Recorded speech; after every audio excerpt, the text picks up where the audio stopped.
안녕하세요. 악의 마음 있는 자들의 송하영 역을 맡은 김남길이라고 반갑습니다. 안녕하세요. 반갑습니다. 여러분 권준영입니다. 공격의 형태가 물리적인 공격이 아니고 이제는 정서적 학대를 추구하는 범죄로 바뀌었다는 것이 굉장히 위험스러운 거예요. 왜냐하면 물리적 공격이라고 하는 것은 사실 예방이 가능해요. 어느 정도. 내가 뭐 예를 들면 뭐 강도가 침입할 것 같아. 그러면 뭐 열쇠 한 2개 달아놓고 피해를 입을 만한 어떤 요소들을 내가 자꾸 줄이면 그래도 어느 정도는 예방이 되잖아요. 그렇죠. 근데 이 사이버 범죄는 예방을 할 수가 없어. 어떤 형태로든지 내가 소속되어 있다라고 하는 이런 사회와의 연관성, 그러니까 내가 뭐 SNS든 다양한 방식으로 사회에 참여를 한다는 것이 예전에는 하고 다르게 사이버상의 참여가 이제 사회적 참여라는 개념을 갖잖아요. 그렇죠. 그러다 보니까 이건 예방을 한다는 것이 거의 불가능해요. 무방비 노출돼 있는 거죠. 근데 거기에서 공격을 하고 나를 스토킹한다 그러면 이것을 참 대처하기도 어렵고 예방하기도 어렵기 때문에 그냥 당해야 될 수밖에 없는 거예요. 교수님이 얘기한 것처럼 이게 그냥 단순하게 유명인에 대한 속한 게 아니라 그냥 일반적인 직업을 갖고 계신 분들도 어떤 개인적으로 1대1에 대한 공격이나 그런 뭐 아까도 얘기를 하신 것처럼 물리적인 공격이 아니라 정신적으로 어떻게 보면 네. 무형의 형태의 공격성을 갖고 이제 그러니까 그래서 그거에 대해서 방어 논리가 없이 그냥 당하고만 있어야 된다라는 것들 때문에 그 저번에도 말씀드려서 이거를 어떤 법적인 조치가 필요할까요? 라고 질문했었을 때 이 9월달, 10월달에 이제 스토킹법이 이제 그렇죠. 발효된다고. 시대가 바뀌고 또 세월이 계속 흐름에 따라서 바뀌고 있는데 법 개정안에 대한 것들은 되게 옛날에 머물러 있는 느낌이 좀 드는 거예요. 그렇죠. 옛날에는 유괴범이 많았으면 지금은 또 되게 유괴가 있는 건 아닌데 아동학대가 많아지고 그렇죠, 그렇죠. 예를 들면 아까도 말씀하신 것처럼 디지털 범죄 이런 것들이 많아지니까 그거의 시대에 맞는 그 법 개정이 좀 필요하다라는 생각들이 확실히 좀 드는 것 같고요. 근데 법 개정도 중요하지만 이제 양형 기준에 대한 변경들도 빨리 이루어져야 되는데 사실 어떻게 보면 법적인 측면에서만 본다면 지난 우리가 한 20-30년간 변해온 것보다 지난 몇 년간 법이 변한 것은 훨씬 많이 변했어요. 아 그래요? 그런데 이 법이 그보다 앞서가는 사회 현상을 못 따라갈 못 뿐이지 사실 굉장한 변화를 보이긴 했어요. 새로운 법들이 나오고 뭐 심지어 뭐 조두순법이라고 해서 성폭력법이 그렇죠. 이제 강화되잖아요. 그렇죠. 이런 변화들은 사실 굉장히 빠른 변화라고 볼 수 있어요.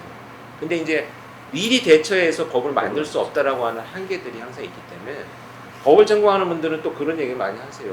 아, 지난 몇십 년간 변한 것보다 지금 지난 몇 년간 변한 게 훨씬 몇 배는 많이 변했어. 근데 사실 사회는 더 빨리 변하고 있는 것이 이렇게 스텝을 맞춰간다는 측면이 있어요. 그래서 그렇다면 법을 개정하는 것도 중요하지만 양형 기준을 좀 바꿀 필요 있지 않나. 왜냐하면 예전에 감경이나 감형을 했던 사유들을 조금 제거하는 방법도 빠른 변화가 될 수 있거든요. 그게 필요하다고 생각을 하는 것 같아요. 디지털 성범죄나 디지털 범죄들이나 여러 가지 가스라이팅에 관련된 요즘 이제 가장 사회적인 이슈가 되고 있는 범죄들도 거기에 그렇죠. 대한 법 개정들이 제대로 돼 있지 않기 때문에 왜냐면 그런 시대를 살아본 적이 없으니까 맞아요. 지금은 그런 것들이 좀 개편이 돼야 되고 법 개정안도 중요하지만 우리가 갖고 있는 인식 자체가 이게 그냥 어떤 부분에 대해서는 범죄다 그리고 범죄행위다라는 것들에 대해서 우리가 잘 구분도 할 수 있어야 되고 네, 맞아요. 인지를 하고 있어야 왜냐면 요즘 일어나는 디지털 범죄들이나 가스라이팅 또 그런 신종 디지털 범죄들은 본인들이 이게 법적으로 문제가 있다라고 생각을 안 하는 게 첫 번째고 맞아요. 그리고 네. 또 자기네들이 여러 가지 블로그나 사이트 안에서 보이는 법에 관련된 상식들 있잖아요.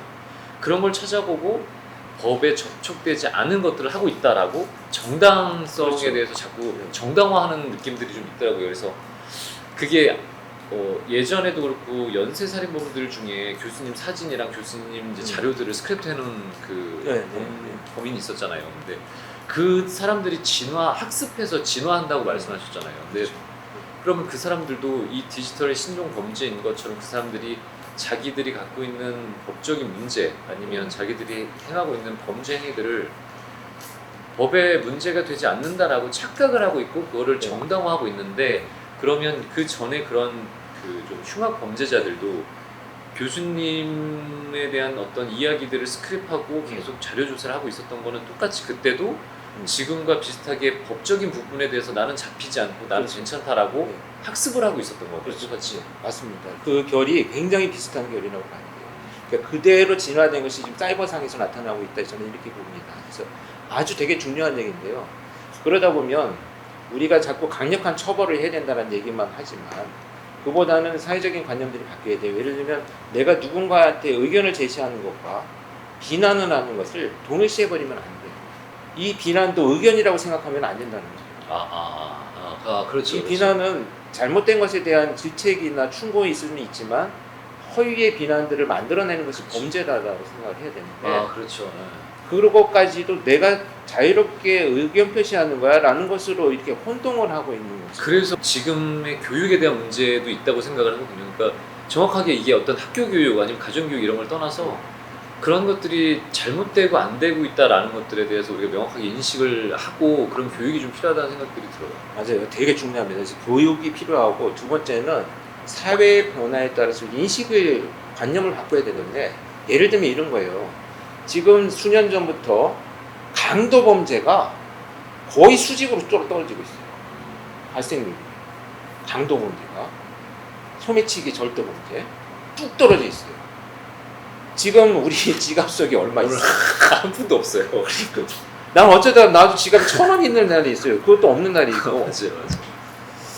그러니까 이 사회 변화에 따라서 범죄가 변화돼 가는 거예요. 그런데 중요한 건 성범죄의 발생률이 거의 수직으로 올라갔거든요. 그러면 예전에 우리 사회가 성범죄가 이렇게 갑자기 늘어나는 이유가 뭔가에 대한 대책 뭐 문제점 이런 것을 얘기하잖아요. 네, 그게 뭐냐면 일부에는 이런 게 있어요. 예전에 성범죄라고 하지 않았던 것을 범죄로 우리가 정의한 거야. 그러니까 그러니까 무슨 얘기냐? 거에 그렇죠. 따라서. 그러니까 예전에 불법 촬영을 하잖아. 그럼 예전에는 범죄가 안 됐어요. 뭐 남의 지나가는 여성의 뭐 신체를 몰래 촬영했다. 사실 그게 범죄가 아니었거든요. 지금은 그것을 정의했잖아요, 법으로. 그렇죠. 그러니까 별거 아니라고 생각했던 사람들이 다 범죄로 통계가 잡히는 거예요. 그래서 이게 늘어나는 것이 진짜 어떤 성범죄가 갑자기 증폭됐다기보다는 그런 측면도 있지만 예를 들면 성범죄라고 하는 것에 대한 관념. 그러니까 내가 내 사진 카메라로 뭐 신체 남 찍는데 그게 무슨 문제야? 라고 하지만 이것은 범죄다. 그것이 우리 그전에는 아이 뭐 그런 사람이 있겠지라고 하는 잘못된 관념을 갖고 있었다면 이걸 자꾸 사회가 정의하는 거지. 아니야 이건 범죄야.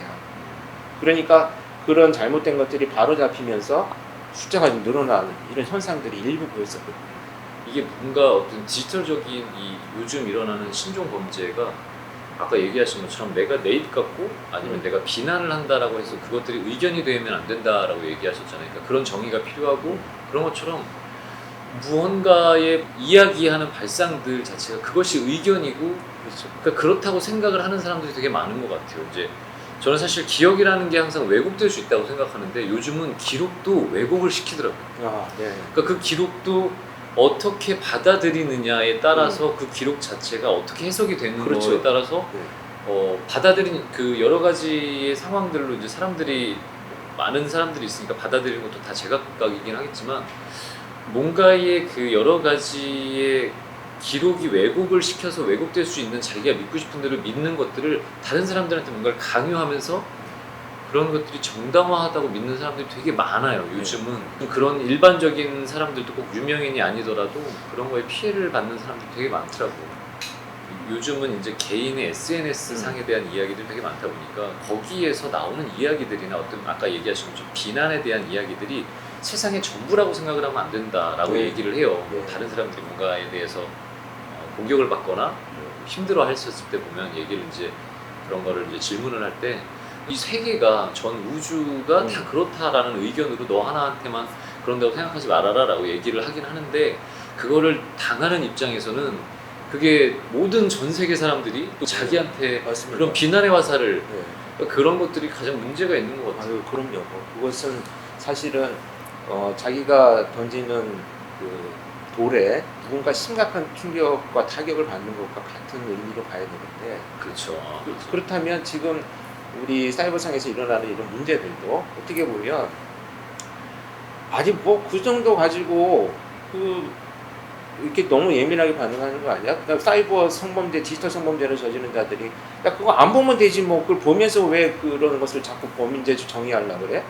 이렇게 남의 일인 것처럼 우리가 받아들이는 경향성이 높아요. 왜냐하면 사실은 디지털 성범죄가 일어나는 이 전체적인 그 확률이나 퍼센테이지를 보면 대다수 절대 다수의 우리 선량한 국민들은 관심이 없거든요. 근데 그 일어나고 있는 범죄는 반드시 지금 누군가가 피해를 당하고 있고 또 아동들한테까지 그 마수가 맞아. 뻗치고 있잖아요. 그렇죠.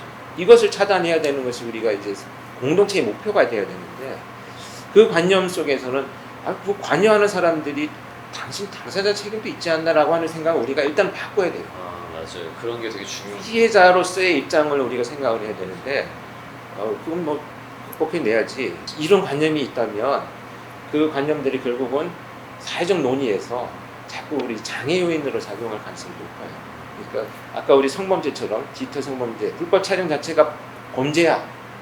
근데 지금도 지 걸로 지가 찍는데 왜 자꾸 그래? 라고 하는 관념을 누군가는 갖고 있다면 그렇죠. 이 변화는 사실 쉽지 않거든요. 그렇죠. 그래서 우리 사회적 논의라고 하는 것은 의견 표현이 자유롭고 또 이런 성범죄에 대한 단호함이 있어야 되고 그 자유로움이라는 것이 자기 책임이 따르는 아주 기본적인 것들이 지켜져야 되는데 이 선이 기존에는 없던 것들이 되다 보니까 지금 그 정의되지 않고 갑자기 뭔가가 세상에 툭 터진 것처럼 마구 그것이 뭐 허용되는 이런 그 디지털 사회가 되어버린 문제가 있지 않나 싶습니다. 제가 이렇게 좀 제안하고 싶은 내용은 꼭 우리가 범죄라고 정의하기보다는 우리 사회가 해서 허용 가능한 범위와 좀 우리가 그 법률로 정해져 있지 않지만 우리가 관습이나 문화로서 차단할 수 있는 성숙된 것이 있어야 된다고 합니다. 법이 꼭 있어야만 이 그 질서가 회복되는 건 아니고 그 사회가 갖고 있는 힘은 그 문화나 관습에 의해서 사실 정의되는 것도 많거든요. 그렇죠. 우리가 법률적인 정확한 정의가 없지만 너 그런 행동하면 안 돼라고 하는 뭔가가 있어요. 우리 사회 질서에서. 그렇죠. 친구들 간에도 이것이 범죄는 아닌데 네, 맞아요. 너는 그렇게 행동하면 안 돼라고 하는 것이 우리가 정해놓은 우리를 보호하기 위한 룰이거든요. 규칙인데 이런 규칙들이 예를 들면 기존에는 사람들이 만나면서 자연스럽게 이렇게 다져져 가는데 경험적으로.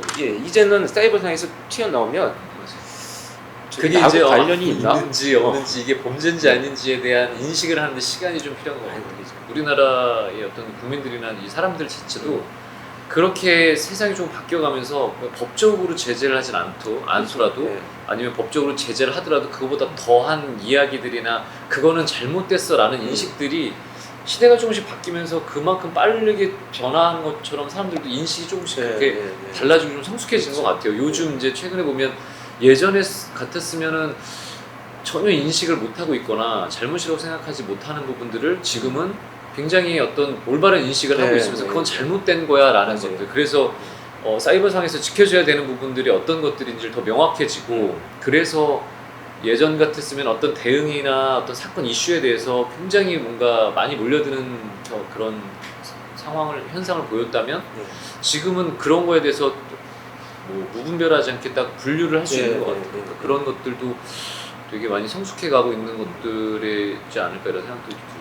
법이라는 것은 결국은 그 사회에서 일어나는 문제에 따라서 변화될 수 있거든요. 그런데 그 문제가 꼭 법이 따라가지 못하지만 사실 성숙된 사회 문화에서 관습이나 또 관념의 변화를 통해서 잘 만들어가는 것이 어떤 공동체 의식, 그 다음에 서로를 보호하는 어떤 이런 의식이 될 수 있어요. 이건 묻지마 문제가 누구라도 피해자가 될 수 있기 때문에 두려움이 양산되는 것처럼 이미 이제 그것이 사이버상으로 이제 넘어왔죠. 그렇게 되면 어떤 사람이라도 어떤 피해자를 당할 수 있어요. 지금 SNS상에 우리가 보면 개인 정보가 노출이 많이 되지. 이 개인 정보라고 하는 것은 꼭 나의 신상보다는 내가 어디에서 누구와 여행을 같이 했고 친구를 만나고 또 뭐 어떤 뭐 뭐 공부를 하고 있고 막 상당히 많은 정보들이 있잖아요. 그렇죠. 이것을 또 왜곡시키거나 아니면 뭐 얼굴을 합성해서 뭐 다른 그렇죠. 그 본지 피해를 만든다든지 이런 것들이 너무 발전을 해가고 있잖아요. 너무 발전을 해가지고 진짜 전문가들한테 의뢰하고 맡기지 않으면 그게 진짜로 조작된 건지 아닌지도 구간이 안 될 정도로 느끼고. 근데 그러면 그게 나중에는 사실은 밝혀져도 이미 끝난 거죠. 회복이 회복이 많죠. 그래서 그런 것들은 또 법적으로 좀 제재를 할 필요가 있다라는 생각도 좀 드는 것 같아요. 우리가 어떤 해결이 안 되는 부분들도 뭐 어떤 그 예를 들면 미제 사건이 있는 것처럼 일반화할 수는 없지만 유형별로 보면 그런 없던 유형이 지금 등장을 등장하고 했다 있다라는. 이렇게